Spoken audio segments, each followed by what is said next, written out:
This is Radiant Voices Media. Welcome to the Paths We Take podcast. I'm your host, Jordan DeSange. Let's hit a path. Hey there, and welcome to another episode of The Paths We Take. Today's episode, I am joined by Max Stevens. Max joins me on the podcast today to talk about national championships in the steeplechase, and we talk about all things running, essentially. We talk about footwear, which I've wanted to talk about for so long, about how many shoes you really need, the difference between different brands, different stack heights, all of that fun stuff. Now, Max has also been in the running world for years, from starting out as a kid, just looking for an exercise to get out of school, to then representing Australia and running at a more elite level. Max has built a career through consistency, resilience, and genuine love for the sport of running. The journey doesn't just stop at competing. Max also, of course, chats about the running company, where you can find him here in Adelaide. And he chats about helping everyday runners and athletes perform at their best by putting them into the right shoes. Today's episode, we dive into his journey through the highs, the lows of elite sport, what it really takes to stay in the game long term, and how his perspective on running has evolved over the years. I thoroughly enjoyed this chat with Max. We could have talked for hours, essentially. I think he is definitely getting re-added on the list and hopefully comes back on the podcast in the future. But without further ado, let's get into today's path. All right, I want to talk to you about sunglasses made for runners by runners. That's why I wear Re Your Run sunglasses. Lightweight, zero bounce, and they stay locked in even when you are sweating through speed sessions, long runs, out in the sun, whatever it might be. They are stylish enough for daily wear, durable enough for race day, and just the perfect combo. Honestly, I love brands that get the sport, get the grind, and support the running community, not just the podium finishers.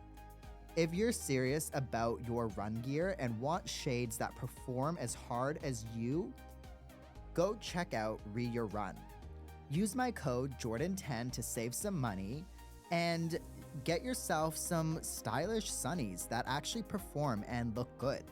Run smart, stay protected, look good doing it with Re Your Run sunnies. Thank you for coming on the mic. Thank you for coming on the podcast. Thanks for having me. That's all right. Now, the first question that I like to ask everybody, Max, is if the person listening right now had an autobiography in front of them and it was your story, what are some maybe cliff notes that they would find throughout that story that you think would be pretty interesting?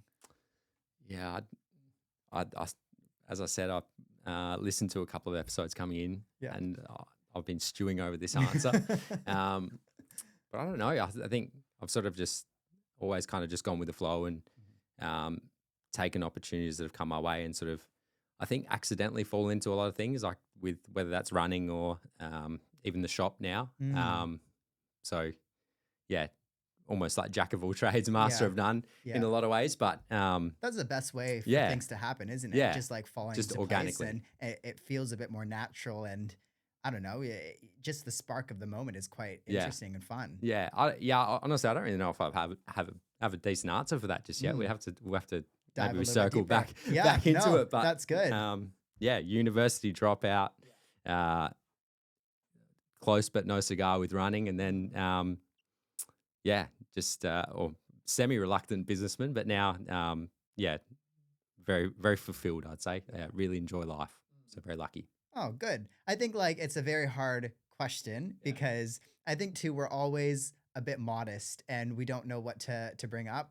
Myself too, I've thought about this question a lot. And I think I would find it hard to answer as well because I don't know. I think like it's all relative, right? Like what I find relative would be a bit different to what you find relative, but maybe get started. You're saying that you didn't continue with uni. Yeah. What was that reason? Oh, a lot of different things. Studying and me probably just didn't get along. So yeah, like I was a decent student. Yeah, like no problems through school, and then got blown away by a construction management uni open day talk and thought that's what I'm going to do. Dad comes from a construction background, so I was like, yeah, let's give this a go. And 3-hour lecture on different types of retaining walls was enough to turn me off of that. So I did 6 months of that, did some teaching, got into a school. Turns out teaching's bloody hard. So yeah, shout out to all the teachers. But so yeah, I made the call that this isn't for me. And then so the running was getting a little bit better. So I was focusing more on that. And then, yeah, had basically fully committed to running.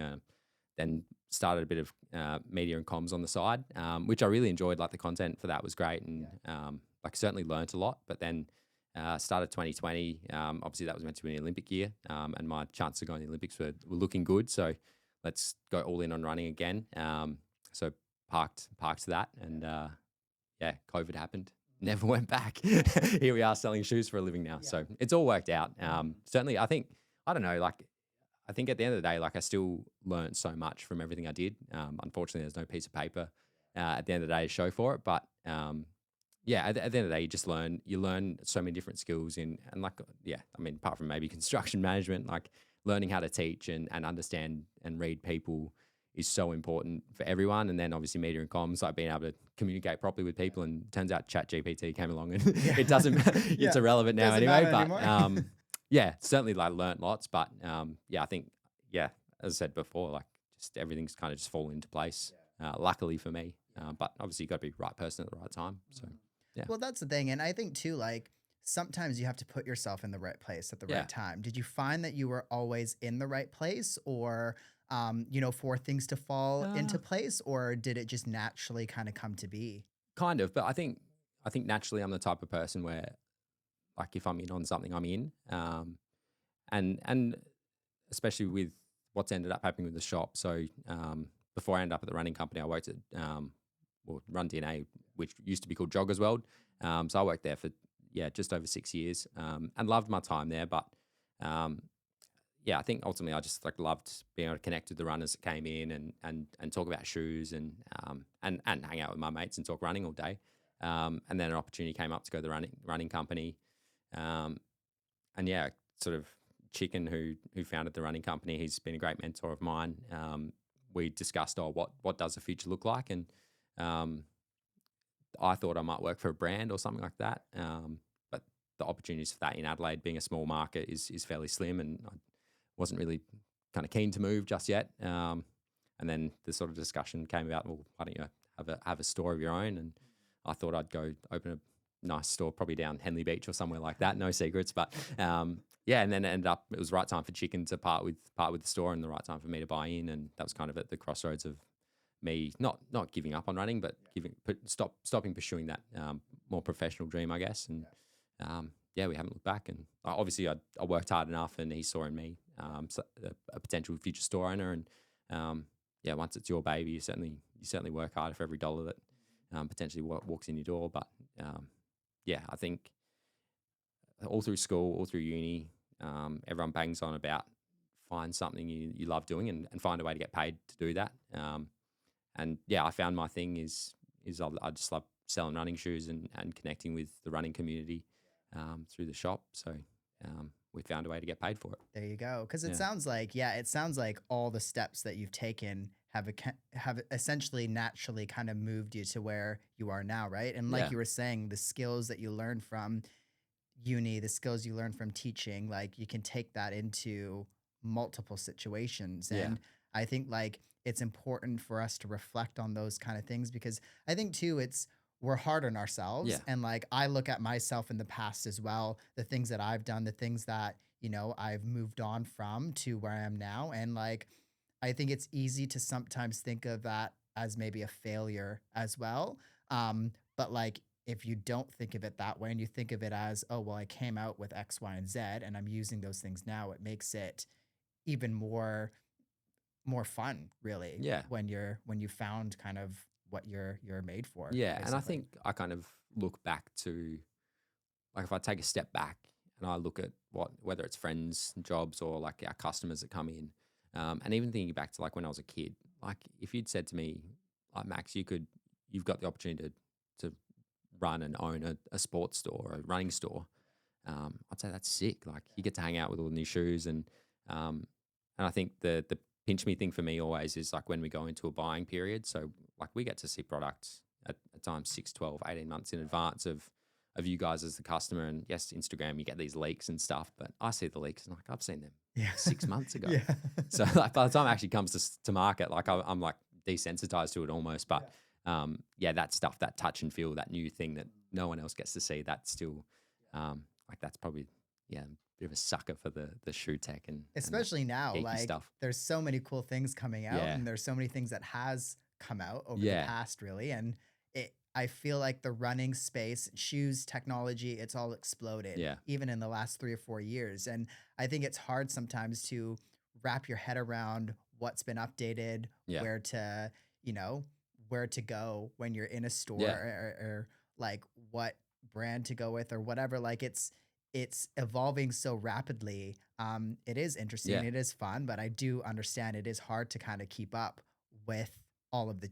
changes, really. And I think that's where, like, obviously this climate right now that we're in is super tricky. Like obviously cost of living's nuts. But then the convenience of shopping online. Like I mean, my partner, if you order something from Iconic, you get this big package and none of it fits or you don't like any of Yeah. it, you just send it straight back and you get a full refund Yeah. and free returns. And Mhm. like even the Iconic themselves, not that they'd say this publicly, but they've shot themselves in the foot because postage is bloody expensive. And with fuel prices going up with this crazy war that's going on, like postage is going to cop a hit. And like it's a massive expense for us as a business. But us as a specialty retail store, like we need to give the customer a reason to come in the door. And once they're in, like ensure they keep coming back, like give them value for every visit they have. So for us, our job is to try and help navigate that minefield of all these shoes, because you walk in, you see this massive wall and there's all these, like everything's flash and high stack and blah, blah, blah, blah, blah.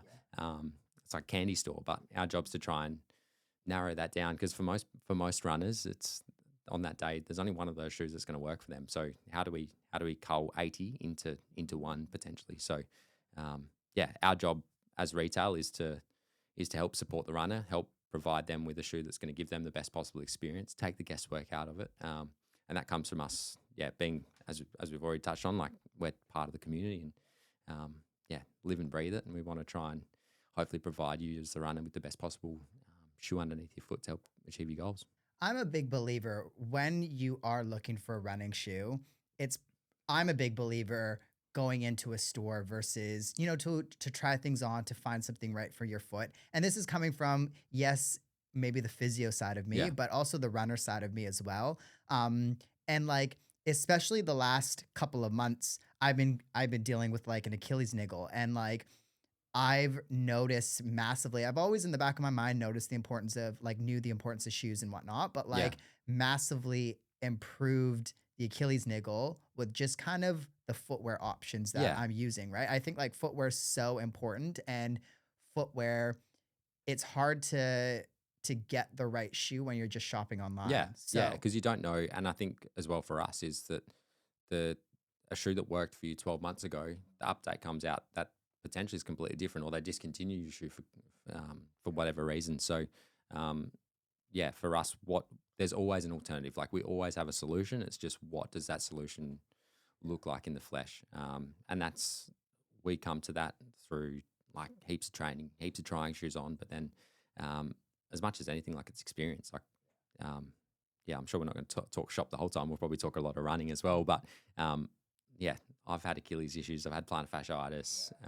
ITB kept me out for the better part of 9 months. And then if I haven't had it, one of the other guys in the shop's probably had it, or I've served a bunch of people that have had it, and we work out. It's ultimately it's problem solving.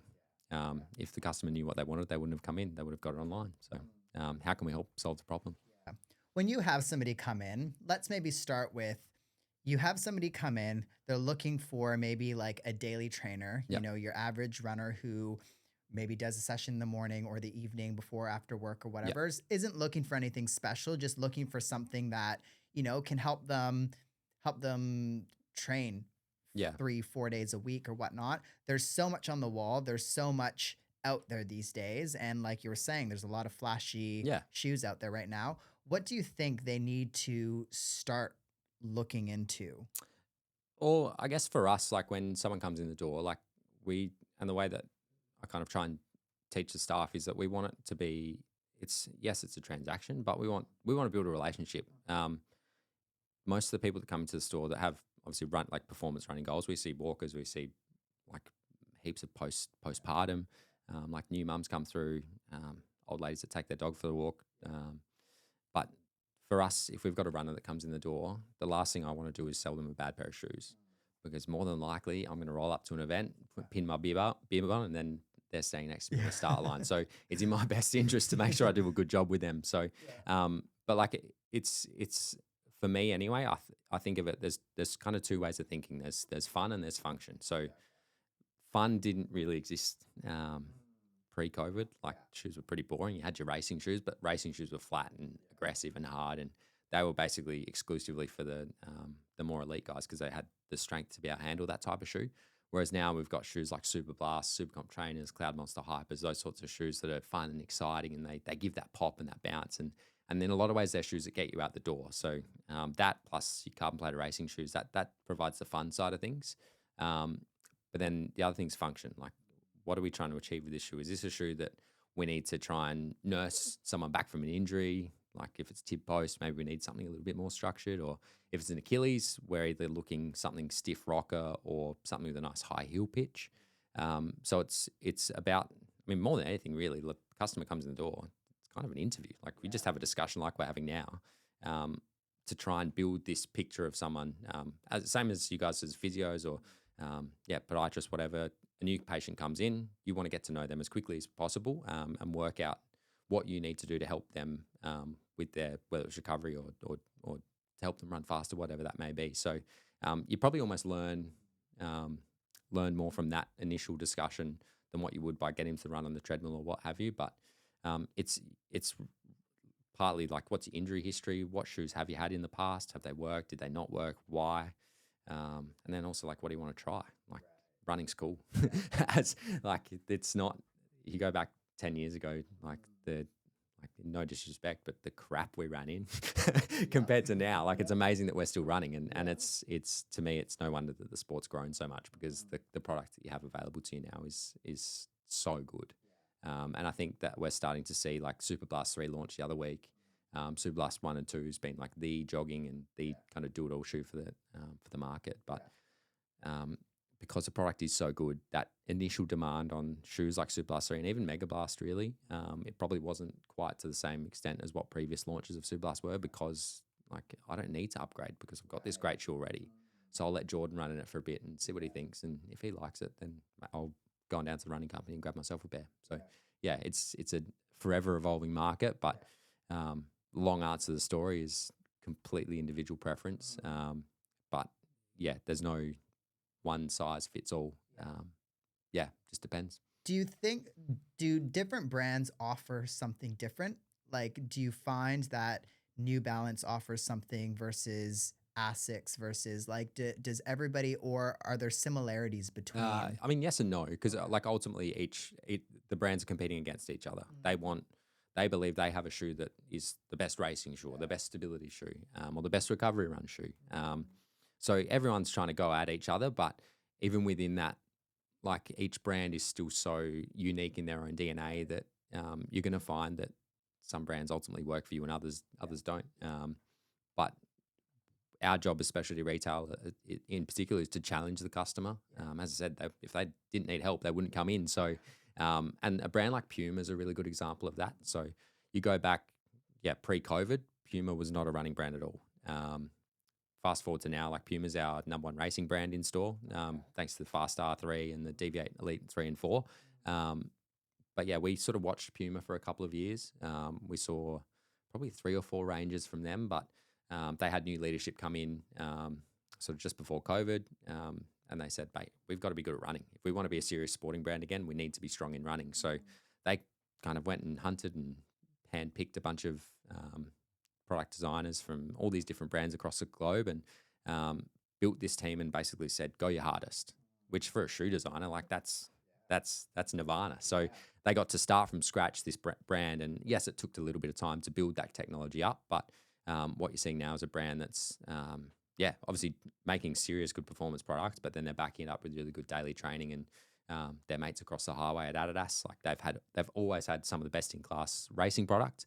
But the thing that kind of had let them down for a while was that daily training, that jogger. And now they've got that jogger that backs up the performance range. So brands like that, like our job's to keep pushing that onto the customer and say, why don't you try this? Why don't you try that? And you can largely thank the Hockers and the Ons of the world that came in and disrupted and threw something new at the runner. And it's forced these big traditional brands to rethink how they do things. And we've got, like, honestly, there's no bad brands, which is such a great position to be in as a runner. Makes your life tricky to determine what to get, but keeps things interesting. That's for sure. If you had a runner come in and, they maybe have an event coming up, let's say a 10K run, they are running maybe 3 or 4 days a week. Yeah. Nothing like, they don't have any like huge goals or anything like that. They're just kind of a daily trainer. Because I think a lot of the times too, we all have multiple pairs of shoes. Yeah. We have maybe way more than we need, but is there reason behind owning multiple pairs of shoes when you are training for something, when you're training consecutive days or? Yeah, well, it's kind of one of these things that, and like people will explain it in different ways, but I kind of like to use cycling as an analogy because you've got a road bike, you've got a time trial bike, you've got a mountain bike, BMX, blah, blah, blah. Think if you're running the same way, like you've got different shoes for different purposes. So, and even within like a road bike, you've got your aero road bikes and then you've got your climbing road bikes. So, and certain shoes are going to do a one job better than another. There's a lot of shoes in the market now that will do a really great job of pretty much everything, like your Evo Cells, your Super Blasts. But like for us, it's like, well, it's partly budget as well. Like, can you afford to do that? But then sort of trying to build a rotation, and even like we use gait analysis a lot. Like we're still a big believer in that, and the camera doesn't lie when you've got a customer in there and they're running on the treadmill, and we can see that the shoe compresses a little bit differently, or they might pronate through a shoe a little bit more than another, or not. Even the heels, they might strike a little bit more through the heel on one shoe where they're a bit more midfoot on the other. So the way that loads the body is going to change depending on the shoe, and we definitely recommend that if you're going to have multiple shoes in your rotation, you have different shoes, because that slight change in load, that'll slightly offload and slightly load different parts of your body from the ground up. And the old thing of foam is obviously a soft compound, and you got to think about midsole foams as they've got thousands of little bits of air in the foam. That's what helps to make it light. But when every time you take a step, you kind of squash those little air pockets down. So if you can give the shoe a little bit more time to recover in between wears, ultimately you're running on like a marshmallow. If you squash a marshmallow, leave it on the desk, it's going to bounce back up. So think about the shoes in the same way. Running on a tired pair of shoes all day. I'd challenge anyone to spend 8 hours at work in a pair of sneakers and go for a run in that shoe, and then do the same thing a couple of days later without having worked in it. And I guarantee the shoe's a much better experience underfoot, having not been in it all day. What does a shoe fitting look like for you guys? Because I think that can be an interesting thing when somebody's coming in to fit a shoe. You were just saying that you do like gait analysis and all of that kind of stuff. What typically should people expect when they are fitting a shoe for them? I guess the way we operate, the running company, we're Australia's biggest running specialty network. We've got each store's individually owned, but each store's kind of grown from within. So to own a running company store, essentially, the loose thing was always you've got to kind of do an apprenticeship almost. So like you spend time in a store, you work, and then you're sort of like, yep, you can go. So I worked at our store for 4 years before ultimately taking ownership of the store. But for us, that process is similar regardless to which, obviously subtle differences, but the overall process is the same regardless to which door you go in through. But for us, like I said, it largely is that conversation piece to start with. But then, and it depends, we're not too fussed on how much it pronates if you're chucking on a pair of meta speeds, for instance. Like you're in that shoe for such a small amount of time, and that's for race day. But certainly that shoe that jogging shoe, like that sort of 80% of your week sort of shoe, that's important. And we want to try and ensure that shoe is kind of as stable as we possibly can make it, because you as a physio, you'd know the exact number, but however many times your body weight goes through your foot every time you take a step while you run. So that's a lot of load to go through what's a small piece of rubber at the end of the day. So ensuring that we have a nice stable platform underfoot is really key. So we run through gait analysis, educate the customer. What are we looking for? Why is that important? We look to see how much someone pronates. That's the body's natural mechanism for absorbing shock, so it's a good thing. Let's let it happen. But we want to try and guide that foot. So how much your foot does or doesn't pronate, that kind of determines how much support and structure we may need within the shoe. But yeah, take footage of that. Take footage of their old shoe if they bring that in. Let's see how that's worn. That gives us a look into your life outside of the store. And compare the footage, try some new shoes. And yeah, it's basically just trial and error. If we put someone in one shoe, they try it on, they go, this is beautiful, functions really well, nice and comfortable, then great, they're gone. But it's, for us, it's 3, 4, 5 different pairs of shoes sometimes. So just case by case, but ultimately, what do we need this shoe to do? Is this shoe here to get you back returning from an injury, or is this a shoe that you want to run a PB in, or is this a shoe that you're trying to come back, return to running from? So it might be a walk at the moment, but you're doing your sort of walk jogs, and hopefully in 6 months' time you're comfortably running 5K again. So, but complete case by case, but overall build a picture, help narrow down the wall, and then just test, evaluate, and then go again. There you go. Yeah, no, I wanted you to bring that up because I think, again, like putting myself like physio aside, I think footwear is key. And I'm a big believer, like even as a runner, I'm a big believer that like we can always focus on what we can, like take what we can't change out of the equation. Like when it comes to, let's say, injury prevention, or when it comes to, preventing, let's say, slipping or whatever it might be, like we can always prevent things by wearing appropriate footwear. Like I'm a big believer, and I've come into the store and I've done exactly what you've discussed. So I think like I wanted you to bring that up because like I think it's important to actually feel the shoe. Yeah. When you're trying it on.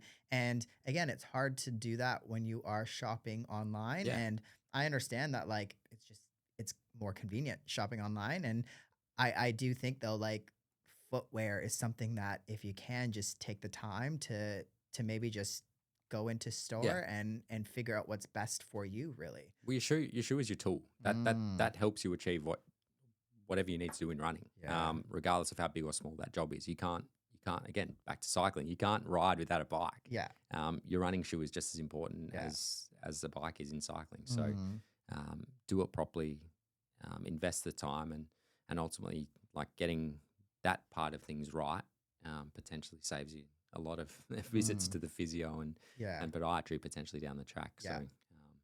So invest and be smart about it. There you go. And look, if I put my physio hat on, a lot of the times I say, just go get a foot assessment from like, somewhere that knows how to fit a shoe basically and go from there basically, because a lot of people's injuries can be solved by changing your footwear or getting the appropriate footwear. So, and on the other side of that as well, like we have people that come in and it's like, I think I'm a bit niggly. It might be my shoes. Let's get you up on the treadmill. Let's have a look. Like if this is your current complaint, this shoe looks good. Like I don't see any reason as to why this shoe is potentially contributing to your injury at the moment. So go back to the physio and just probably do your strength exercises, which we're not always great at doing as runners, but it has to be done. There you go. I'm sure we'll get back to shoes and footwear. I know this is going to come to full circle. Running and whatever. But when did running start for you, essentially? I think probably like everything else, just kind of accidentally. So I was always very sporty. Probably like most guys my age, I was either going to play AFL or play cricket for the Australian team. Turns out I'm probably not tough enough to put my head over the footy. And then cricket, just not skilled enough and didn't have the patience, I think, either.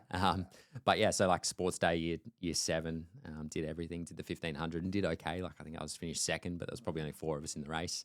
And yeah, the the coach or the one of the PE teachers I was at a manual at this stage. I went to a manual up until year 7, and Tony Checker, who a lot of the South Australian running community would know, Tony said, come and do state cross country champs, so we can fill a team.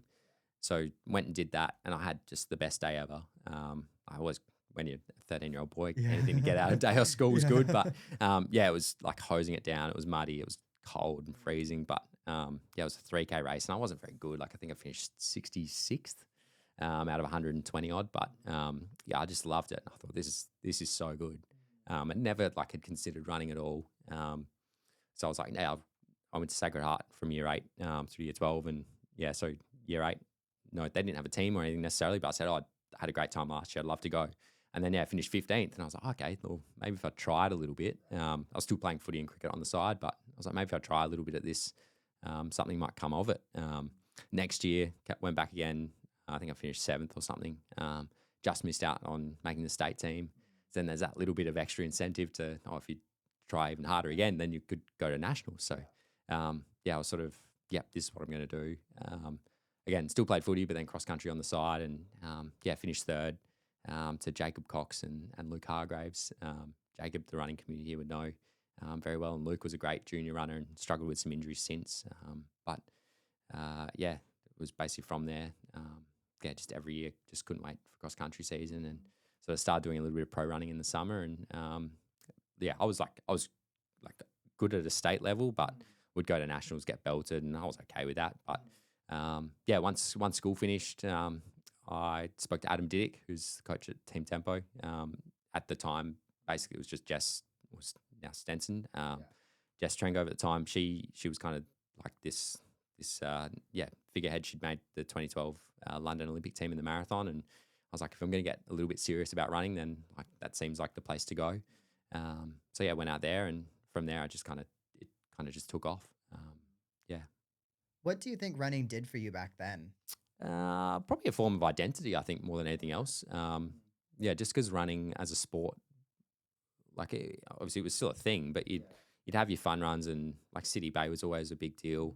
But it's not the behemoth that it is now. Running is cool now. Whereas when I was at school, I was kind of I wouldn't say I was bullied, but I was certainly it was a bit weird that I did running. And because I was certainly a better runner than I was a footballer, so people recognize the running results more than my my subpar efforts on the footy field on a Saturday. But I think it was probably just more a form of identity. And I think especially at that formative age through your teen years, you're always looking to be good at something, and I think you want to prove something to everyone that no, this is my thing and I'm really good at this. And being able to rock up to PE and you've got your state tracksuit pants on, and that sort of stuff, you kind of crave that as a kid. So I think that's kind of what drew me in initially. And then, my relationship with running has changed so much over the years. And it then sort of went from the thing that I did, the thing I identified as, to then how far can I take this? And a lot of it came from a lot of hard truths from Adam. I'm someone that I think Adam is to me, I still believe Adam is the best coach in Australia, and I'll argue that to the hills. But the thing with Adam is you have to buy into his structure. If you buy into Adam's structure in terms of the way that he sets out your training program and your load monitoring, and if you're open and communicate with Adam, then you get the best out of Adam, and ultimately he gets the best out of you as an athlete. And I don't consider myself to be a great natural athlete, but I was able to get everything out of myself training under Adam. I bought into all the systems that he had. I asked no questions. I just said, I basically just did exactly as I was told, and my results followed. And he was brutally honest with me at times and would say, you can try harder or you can do this better. And I was like, okay, if you say so, coach. And I did it. And sort of went from being competitive at state level to then being competitive on a national level, and then ultimately winning a national title in 2019, which was far beyond what I'd ever imagined was something I'd be capable of. Yeah. Where do you think you had internal pressure at all? How do you deal with pressure? And was there pressure throughout you getting to that stage, do you think? No. Honestly, I think it was all it was just internal motivation. And like, I know that that's like, I'm quite unique in that's like, that I can say it was like literally just, nah, I thought just almost like I had a bit of that dog in me that like, this is what I'm going to do. Like mum and dad are like, they're very proud of me, but like, they're never saying, get out of bed, go for your run, or like, yeah, never felt any pressure like that or anything like that. And yeah, Adam certainly wasn't like that at all. But I just had, yeah, I think you sort of go from being, if you, it's a complete mindset shift. Like you go into, and like I'll use Jacob again as the example, but like I was almost like not scared of him, but I was like, you can't have that intimidation factor, right? Like you go in and like you'd go out to training or you go to a race and you go, well, Jacob's running, so like, oh yeah, well, I'll be second today, and then there'll be a couple others, and you're like, okay, well, I'm third or fourth, whatever, and you kind of you know the result before the race because you've already designed to the fact that you're not as good as them. But then once you shift that mindset and go, like your training gets a bit better, and you're like, I can match it with these guys, and Fitzy's 5, which is like 5K road race here.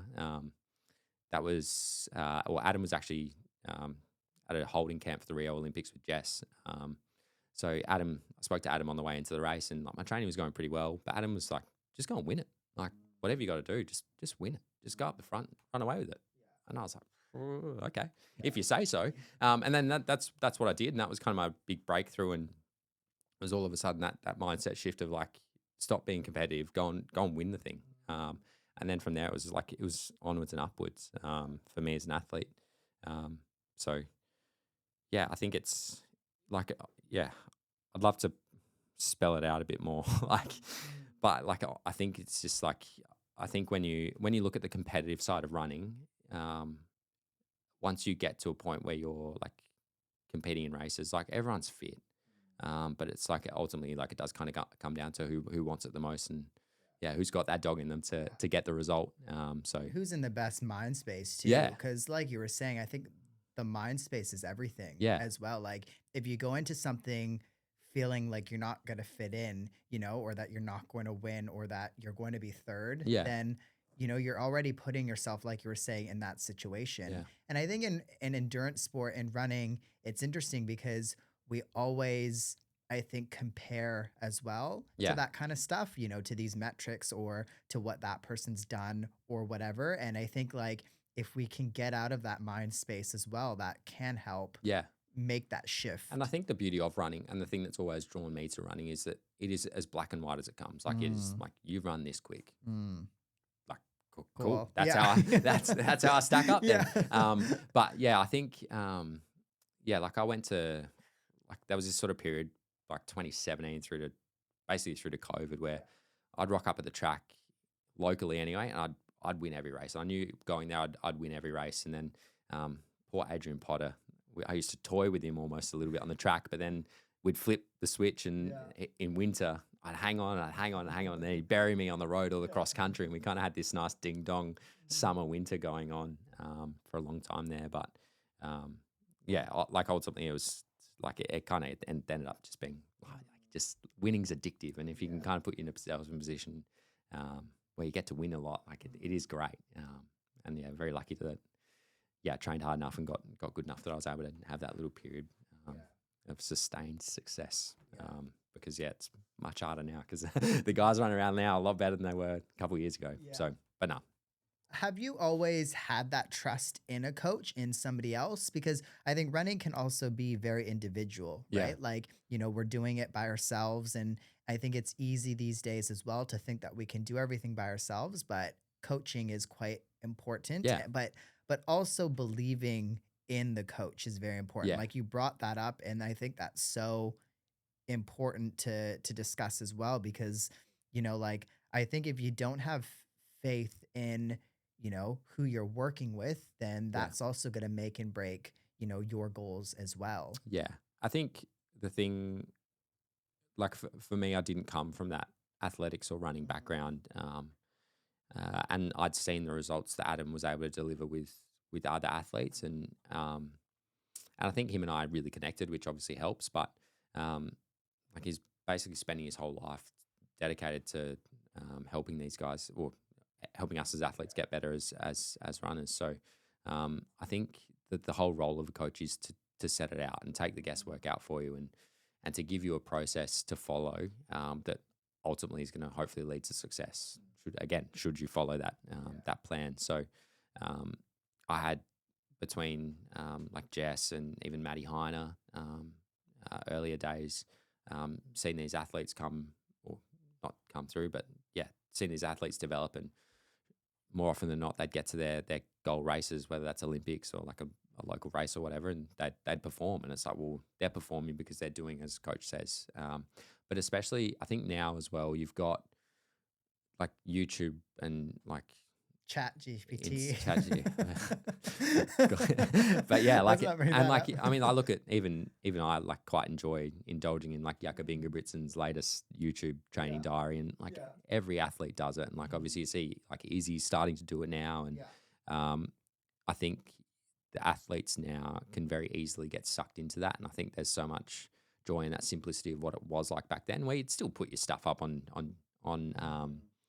Instagram every now and then, and like Strava was only in its infancy. Like Adam had a ban on Strava because he didn't want us to jump on there and compare to other people. He wasn't that stressed about his training going out into the wild, but it was more almost protecting us as athletes to say like, don't look at what he's doing. Don't look at what he's doing. Just focus on yourself. And I think, yeah, as much as we thought it was a bit of a joke at the time, I think, yeah, I certainly benefited from that initially, just to get that process right.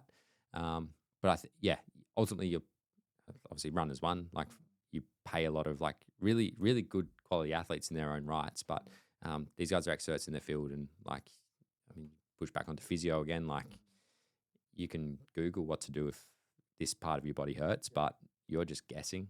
And the thing that ChatGPT is never going to be able to do is like, it doesn't know how you feel. Oh, absolutely. So yeah, like that's what a coach is ultimately there for, and a coach is only going to give you as much as you give back to them. So the more feedback you can provide your coach, the better program they're going to write, and the better planning that they're going to be able to do for you, and better advice they're going to be able to give. So I think it's such a worthwhile investment for anyone of any level. Where no one's an expert in it, like really. The audience we're talking to anyway, no one's an expert. So seek the advice of someone that is. Yeah, exactly. Like me as a physio, I would never give anybody a running plan because that's not my expertise. You know, like you were saying, I think go to an expert in a field. I love that point, but I think too, like believing in the coach, and like you hit a key thing back there, like not comparing on Strava. I think it's very interesting. It's very easy in the running space to compare, to others, even if, even a weekend warrior, like looking at what their mates are doing on Strava or whatnot. Like, I think running these days has become quite interesting because everybody's doing these extravagant events these days, and you can see everything these days, whether it's on YouTube or Instagram or whatever. And it's kind of hard to maybe not compare. I can understand that, but I think that's too where having a coach can be important because, like if you were going through it alone and you were flicking through Instagram, seeing somebody run, every single day, 7 days a week, or doing 100K run like people are doing these days, or this and that, like you can feel almost bad about yourself for what you're doing at your stage. And I think like honing it back in and believing in somebody, who has a plan for you is it's better on your body, but it's better on your long-term outcome as well. And your love for running. Like, I think you can fall out of love with running if you let it, if you're seeing all of these things and you get frustrated because you're not doing this or that, it can become like a burden in a sense. For sure. And I think like that ultimately was what it kind of became a bit of a chore to me.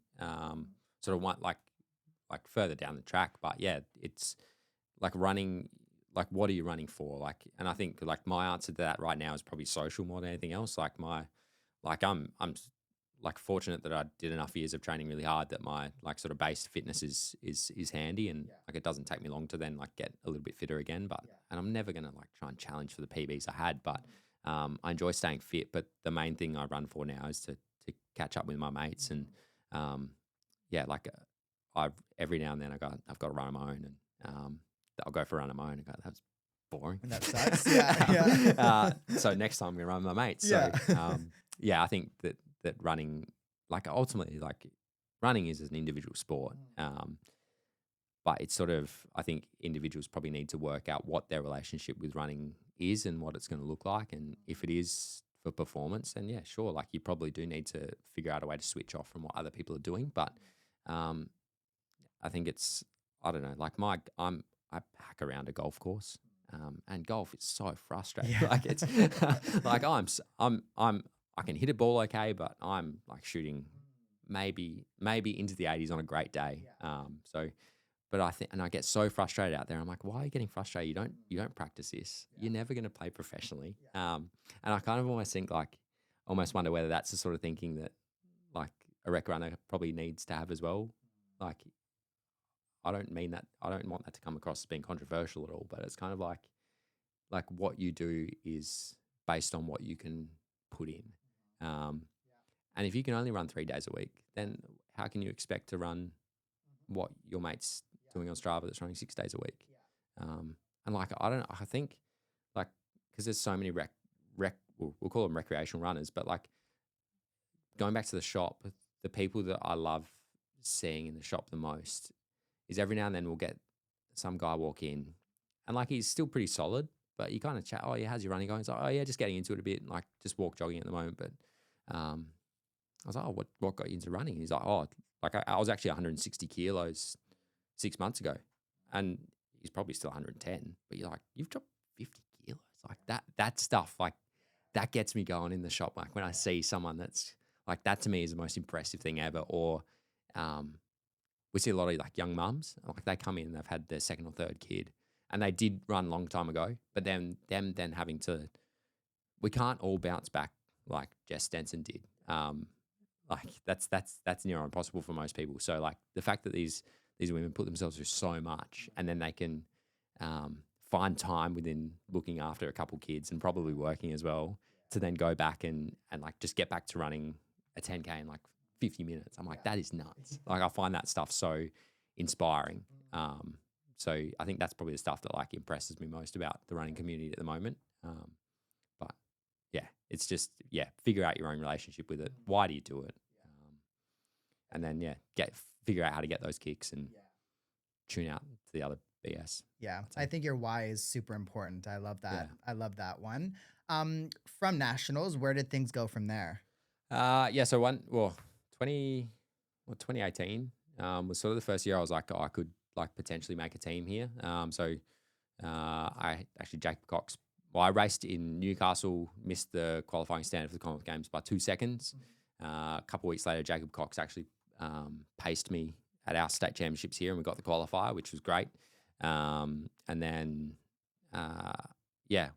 went to nationals as the fastest seed. So this was the Gold Coast Commonwealth Games. Got up there to Carrara, and I finished second to a guy called James Nippers, and that was Nippers. I think that was his 6th national title. But he just beat me. And then Commonwealth Games were only a couple months later in April that year. Got done by half a second, but I was the fastest Australian for that year. And it's like, all right, well, back to the drawing board. There's a World Championships next year, and then an Olympics a couple of years later. Sort of just got back on with it and got fitter. And 2019 sort of entered that season like, I've got nothing to lose here, like everything to gain. The steeplechase at that stage was kind of 4 or 5 of us running like every event, but there was only probably 2 or 3 of us that were like genuinely competitive. Matt Clark entered the chat. So 2019, sort of won the two main or 2 domestic steeples. Matt was second in both of those events.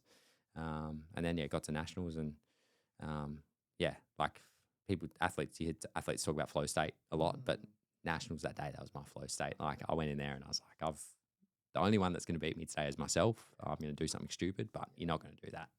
Like control the pace.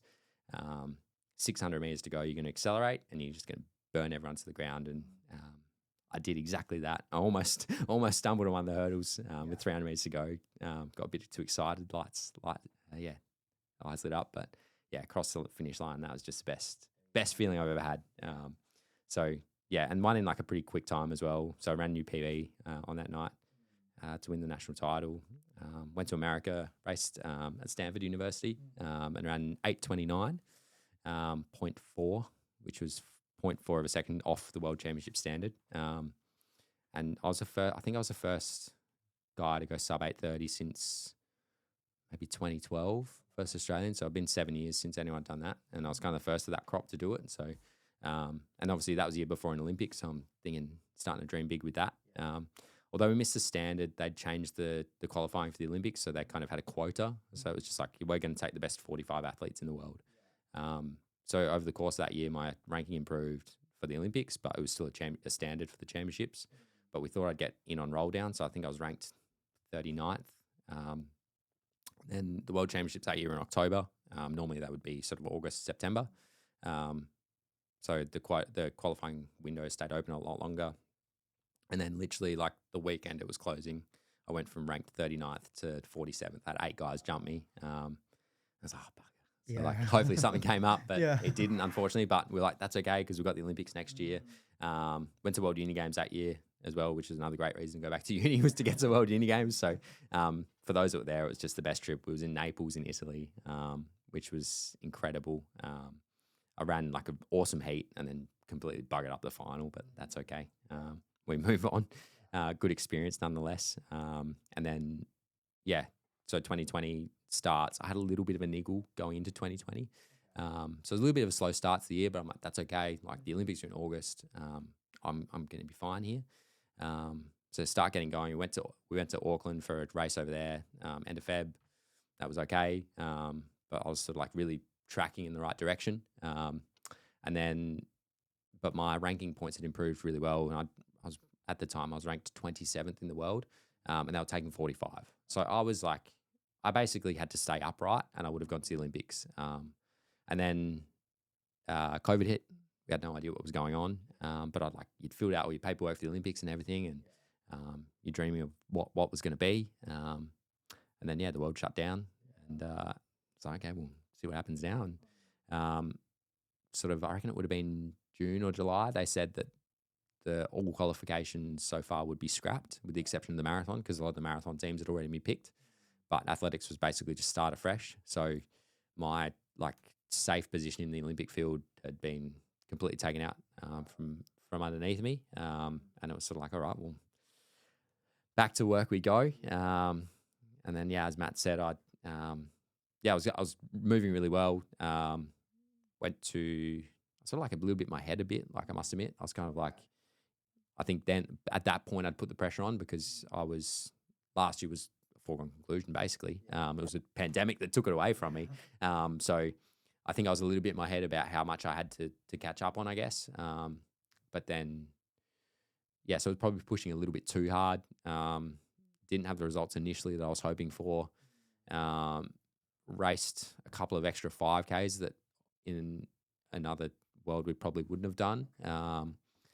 And tore my calf. And it wasn't like a load spike or anything like that. I think then the thing that we probably boiled it down to was I think I just got a little bit too thin. And I've always been compared to a lot of the other guys, always been probably a little bit on the more solid size.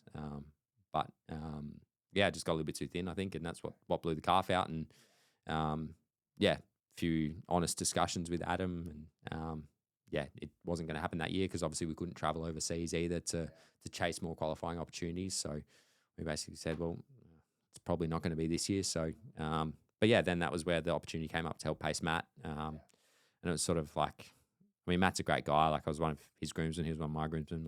We're really good mates. And that came because he moved to Adelaide, took a chance to train with me and join Adam. And I was like, well, this could be fun, and this would at least make me feel like I've kind of got there. We went to Cairns, did a time trial, and he ran really well, but not quite well enough. And the next weekend we fronted up on the Gold Coast and did the same thing. And again, we got closer, but not quite close enough. And then we did a stupid time trial on a Sunday morning here, and it was hosing it down in the rain. It was about 12 degrees, I reckon. It was just the worst thing ever. Yeah. And, we were both tired and emotionally. He's crossed the line, dragging his ass like Yeah. this. And, I'm crying as he's crossing the line. I'm like, why am I crying? It doesn't matter at all. But and yeah, ultimately, like, he got to go, and like I was so pumped for him, and yeah, I'd got myself into really good shape, and it was 2022 because of the COVID stuff, World Championships and Commonwealth Games in the same year. So I was like, right, there's two opportunities here. Let's go for it. And yeah, but I think by then I'd sort of come to a point where um, like running is brutal. And I think I can't. It kills me. I can't remember who said it. It was a racing car driver. I'm a big Howie Games fan. I love like interviews with all the like these sporting people, but um, someone said like it's not. We talk about sacrifices a lot in sport and life. Like you make sacrifices to do this stuff, and it's probably thrown around a little bit too much in sport, I think. But this person, he said like I didn't sacrifice anything to achieve what I did with my sport. It's my family, my friends that sacrifice, and I think that really resonated with me. Like when you're like in your 20s and whatever, like I didn't go out partying because I'd long run the next day, and I made that choice. Like I'd rather go to long run and have coffee with my mates afterwards. So I think it's the other people around you that sacrifice. And by the time 2022 came around, like Gabs and I had bought a house, and like we got the dogs, and like and I was really enjoying. I was at the running company at this stage and working a little bit more, and I'm very fortunate that I really enjoy life outside of running. And yeah, like I definitely said, I'd much rather sit down and watch cricket than watch running. So like yeah, it's the stuff outside of running that that I really enjoy and really have a passion for as well. But I was probably a little bit exhausted and a bit burnt out with running. So coming into 2022, I'm like, right, this is it, last chance. If we don't make it this year, then that's probably all I've got. Yeah, to commit emotionally, probably more than anything. So yeah, went in pretty high expectations, but then like the year before, probably it took a long time for me to really get going because I'd put so much pressure on myself to say like, this is your last dance, basically.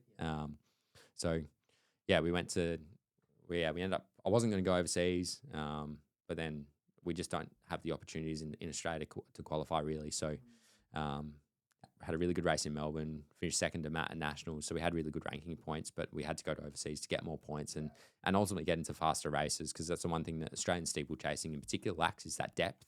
And I think that's such an important thing at that top level is you look at a 1,500 or a 5K national event or an 800, like there's really good solid packs of guys running around. So some of the domestic times that are being run now in those events is awesome. And it's such a good sign of the depth that we have in Australian athletics right now. Whereas steeple, we're only going to have 3 or 4 guys that are pushing those sort of paces, and there's a program that's trying to help that leading into the Brisbane Olympics, which is awesome.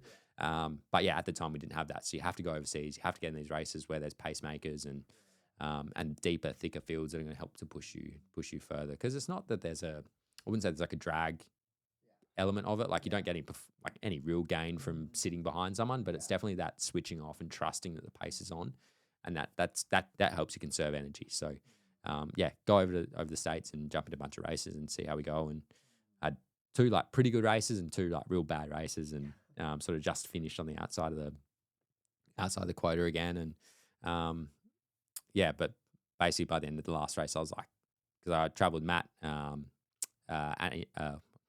Caitlin Adams, Adam Goddard, Isaac Hayne, like they're all brilliant runners in their own right, and we had a great time. But training camps can be a slog. Like, and I think if you're like at home, I was like I'd run in the morning, go to work all day, then run at night, and love that routine and love being able to go home to Gabs and the dogs and go be social on the weekend with my mates, and like I loved hanging out with those guys. But training camps are a slog. Like you're tired all the time. Like you're in a foreign country, and like we were in Albuquerque of all places, and Albuquerque's a pretty fun. Like it's like I'm glad I went, but I'm not necessarily recommending people go to Albuquerque. But yeah, so it just probably took its toll on me, and I was pretty ready to not to back it up, but I was pretty done with like really trying to achieve at a high level, and then found out missed out on both teams, and again by the barest of margins, but yeah, that was probably it for me from a performance standard. And from there, it's just been, I think running's just, like we said before, it's just turned into this social thing as much as anything. I love road racing. I'm never like going to be an incredible road racer. I can't do 200K weeks and that silly stuff that some of these guys are doing. But yeah, I love being able to, I think the beauty of road racing is, and trail racing is the same thing. Like it doesn't matter, you do a half marathon, whether you run that half marathon in 60 minutes or 2 hours, you get to 14K and it's still hard. And like the hill of 17K is still just as hard for the guy that's running an hour as it is for the guy that's running 2 hours. And I think that connection is so awesome, and I love. And like people come into the shop and they go like, "Oh, have you run? I'm running Sydney Marathon this year." I'm like, "Sweet."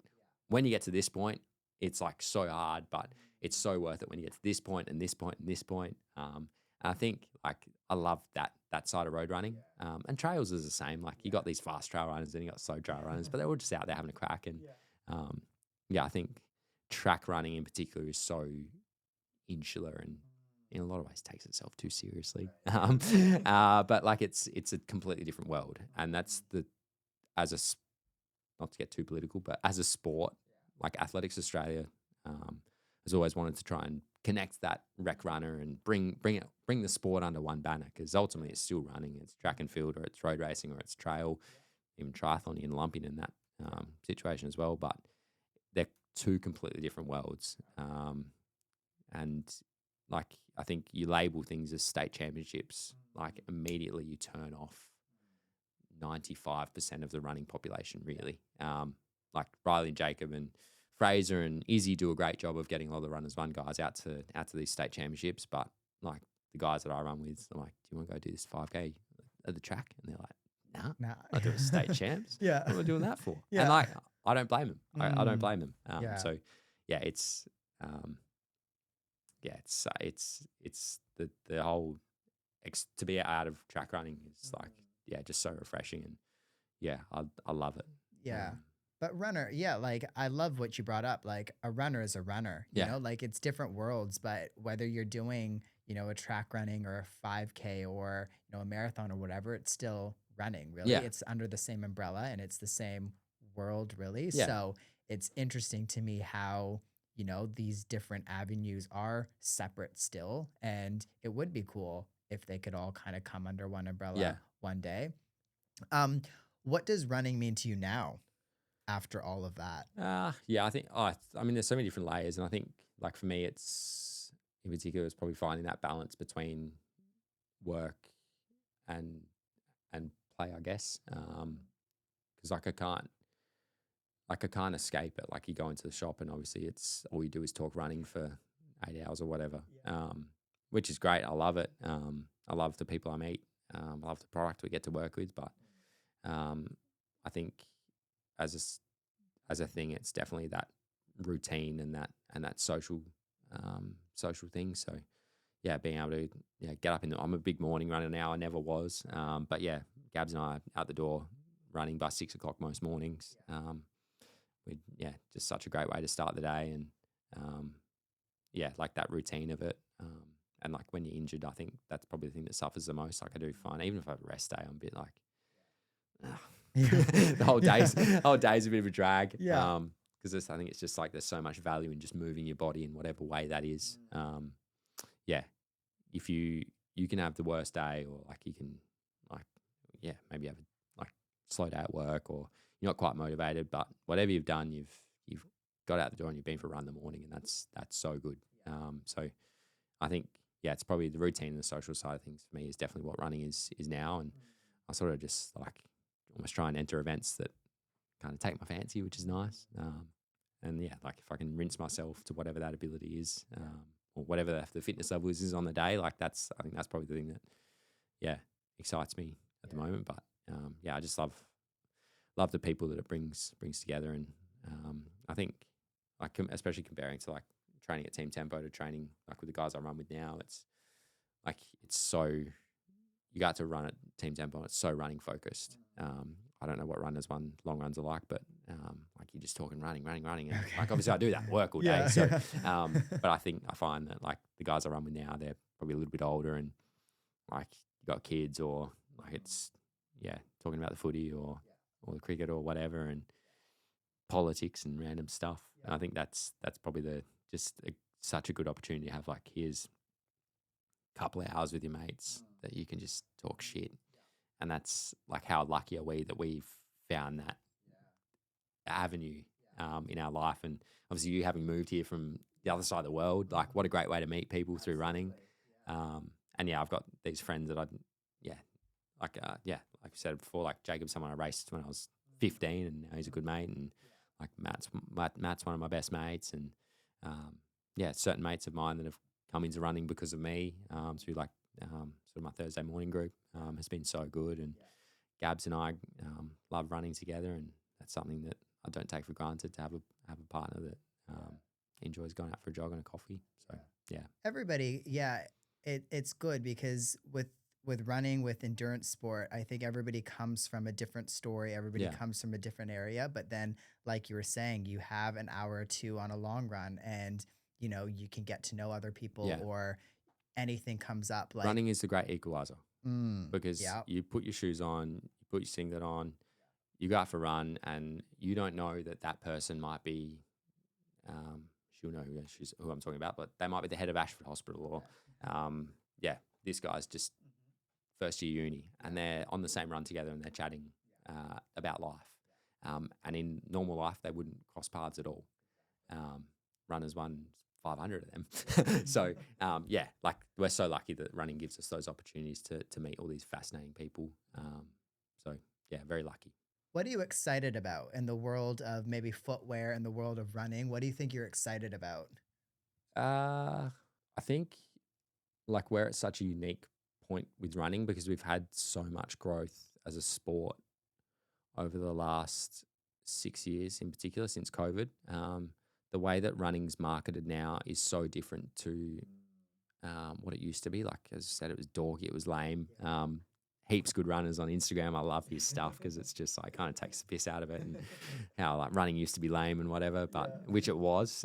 But now it's this, yeah, it's this machine almost, and you've got to as much look the part as you do like in terms of like that's almost half the thing now. It's not necessarily about times; it's about like fitting in almost, and which is good and bad in its own way. But I think, I don't know, my big ultimately, like the more people that run and walk, we'll throw walking in there as well. But the more people that move, the better off we are as a society, and that's the most important thing. So I think once you start running or walking, the main thing is that you keep doing it in whatever form fits into your life the best, and the healthier our society can be. And we know that exercise is so good for your mental health, as well as your physical health. Like, yeah, overall society's better off for it. Like, as we just said, I'm grumpy and moody if I haven't exercised. So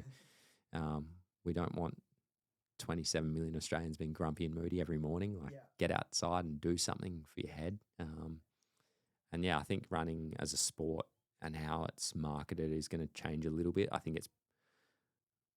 think running almost needs to kind of find that fine line now of like, let's make it probably a little bit more approachable almost. Like, I think it's getting it. I worry that we've kind of gone a little bit too far. Yeah. The look Yeah. I way. think the look, everything's about distance these days. Yeah. It's about time. I think a lot of the space now is, oh, you just did this event. What Yeah. did you get? Or Yeah. I loved your question, off mic. What was the best experience that you Yeah. had? Because like those are the things that we used to ask all the Yeah. time, but we've gotten away from that now. Yeah. It's more so, oh, cool, you just ran this. What time did you get? Yeah. Or, how long did you run for? This and that. Like Yeah. it's gotten away from us a little bit, Yeah. I think. Yeah. Yeah. And like what that looks like and what shape that takes, I've got no idea. I just sell shoes. Like you listen to these marketing, obviously when the brands present to us their ranges for future seasons, they'll quite often like to throw in what their marketing campaign is going to be like, and who they're trying to, which audience they're trying to hit. But yeah, it's as a sport, I think, like, I mean, at the end of the day, I think the way that the sport's grown over the last few years, if you haven't taken up running in the last couple of years, you're probably not taking it up, like really. People come and go, of course, but I think the growth that we've had over the last few years, you're probably not going to see that growth again for a long time yet. So, yeah, I think it's probably the big thing for, as an industry, is going to be like, how do you keep people running?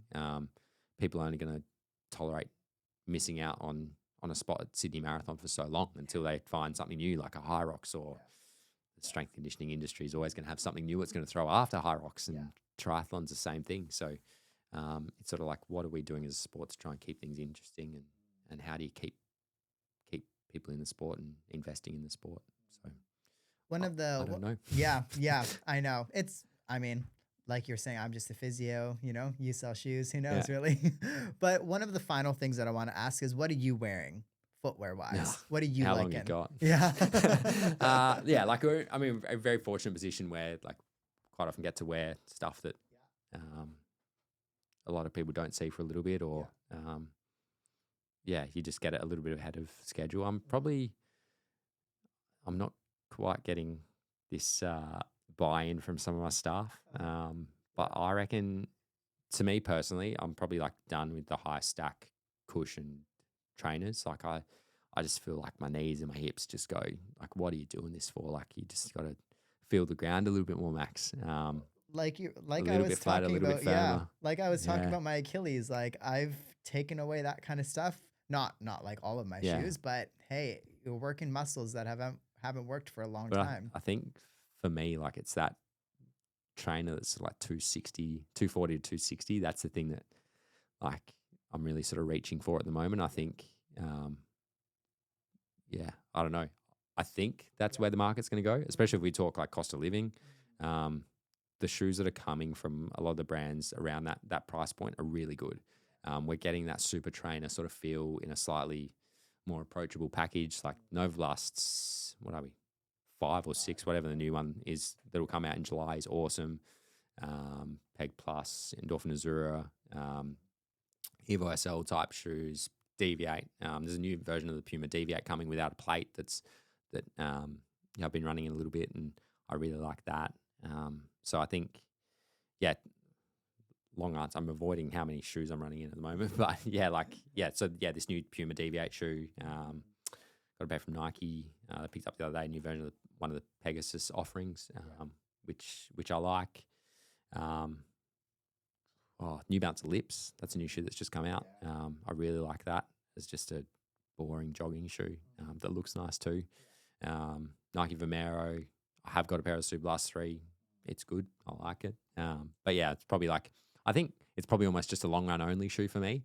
But then I don't find the new Super Blast poppy enough to run fast in it. Like I like jogging in it, but I'm probably not using it as that sort of long run and pick up type shoe anymore. But I think it's just, I mean, that's the question you get asked the most when customers come in. It's like, well, what are you running?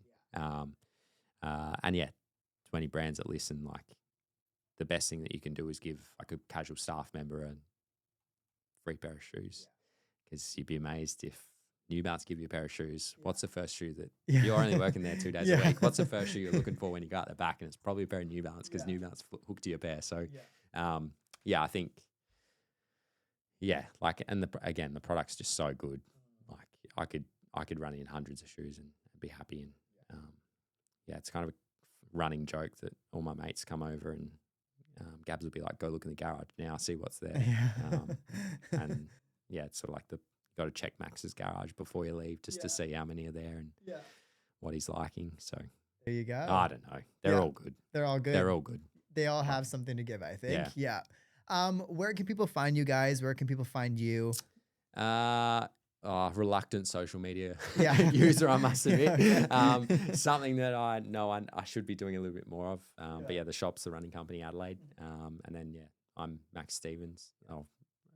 Certainly don't post as much as I used to, but but I'm always roaming around, as I said, most of the events, and always happy to chat to anyone that's around, and always like love hearing what other people are doing, and like you said, what excites you, and that's probably what I'm looking for, is give me new reasons to get excited about new events or where to go check out a run. So, there you go. Thank you for coming on. Thank you for chatting. Thanks, Jordan. That'll be in the show note for you listening, so you can definitely check out the Running Company there. But thank you for coming on and spending the time. This was great, and thanks. I think definitely the person listening has gotten a lot from this. I think running is, like we were saying, it's exploded, and I think if people can stay moving, that's an important thing. What is something that you want to leave the listener with? Probably that. Just keep moving. Just find what works for you. and roll with it. Don't get caught up in what other people are doing. Just, whether it's running or walking or swimming, whatever it is, figure out what helps give you kicks and gives you that escape from your day to day, and most importantly, find people you enjoy doing it with as well, because that's what keeps you motivated, but also gives you that social side too.